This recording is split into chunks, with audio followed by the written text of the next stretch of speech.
they have you leave the MTC at 2 in the morning or something like that, which is ridiculous.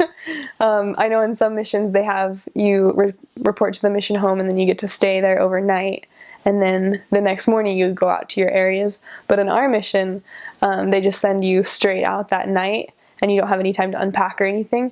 So you wake up at 2 in the morning, you're on like a bus to the airport, then on a plane, and then you're flying, and then you get to your mission, and then you have your orientation, and then you just put your stuff back at your house, and then you have to go out and work. And not that you have to, but like you get to. And so then you get home that night at 9 o'clock, and you don't have time to unpack, and you fall asleep, and you feel overwhelmed still. And I remember the first full day of being in the mission field, we went to go see a lady that was 98, and she wasn't there, but her son was there, and he was like 78 or something like that. And I remember falling asleep because I was so tired, and I thought I was going to be the worst missionary on earth, because I was like, I'm already falling asleep. I've only been here a day, and I'm already falling asleep in lessons. So the first week was hard because I realized how difficult sharing the gospel is going to be.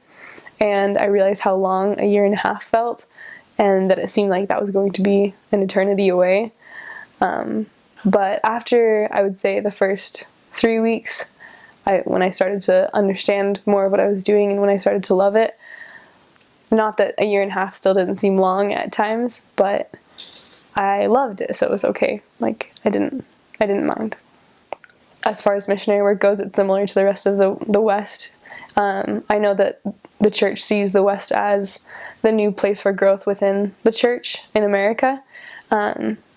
As far as like spreading outside of like Idaho and California and Utah, that Colorado and other Western states are looked to as the place where the growth is going to take place. My mission had a really wide variety of demographics. So in Aurora, Colorado, everyone was kind of poor, very like uneducated, kind of ghetto, you could say. And then in Parker, Colorado, which is also part of the mission, everyone's really affluent and wealthy, and I think the stake has 22 baptisms a year, something like that, while Aurora, the most they've ever had is 160 in a year. And so it's pretty diverse as far as what area you serve in is going to impact your success, maybe. But if you have enough faith, then it won't. So